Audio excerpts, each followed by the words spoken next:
I stood in the back of the bridal suite, clutching a glass of the cheapest, darkest red wine I could find. My best friend, Sarah, was staring at her reflection in a $10,000 custom lace gown, looking like a dream. But standing next to her was Mark, the groom, the man who had spent the last year convinced he was the smartest person in every room. Mark looked at me with that signature smirk and told me to get out of the way so he could take a photo of his trophy. He didn't know I wasn't just a guest. I had been a private investigator for 12 years, and Sarah's father had hired me the moment Mark proposed. I didn't say a word as I walked forward, tripped over the hem of my own suit, and sent the entire glass of Cabernet straight onto the white lace of Sarah's train. The room went silent for exactly 1 second before Mark lunged at me, screaming that I was a jealous, clumsy loser who just ruined the most expensive day of Sarah's life. He demanded security throw me out, but I didn't move. I just looked at Sarah and said, "Look at where the wine is soaking in, Sarah. Lace doesn't have a heartbeat." As the deep red liquid saturated the fabric near her hip, a small, hard, rectangular outline began to press through the wet material.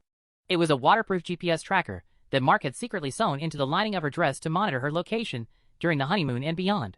Mark's face went from outraged groom to pale ghost in less than 5 seconds. He tried to grab her arm to pull her away, claiming it was a security feature for her own safety, but I stepped between them and pulled out my phone. I hit play on a recording from 3 nights ago. The room filled with Mark's voice, clear as day, talking to his mistress, who also happened to be the maid of honor, about how they were going to manage Sarah's trust fund once the marriage licenses were signed. The maid of honor tried to bolt for the door, but Sarah's father was already standing there, and he wasn't looking for a hug. The wine wasn't an accident, and it wasn't about the dress. I needed Sarah to take the gown off before she walked down that aisle and legally tied her life to a predator. Mark screamed that I had hacked his private life, but I just looked him in the eye and told him, "I didn't hack you, Mark. I just did my job.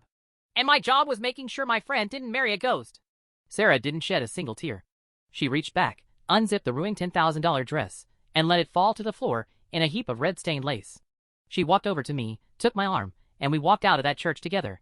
The wedding was canceled, the groom was headed for a fraud investigation, and the clumsy friend ended up being the only one who truly had her back. Is it clumsy to ruin a dress if it saves a soul, or should I have let the wedding happen? Let me know if you've ever stopped a disaster at the last second.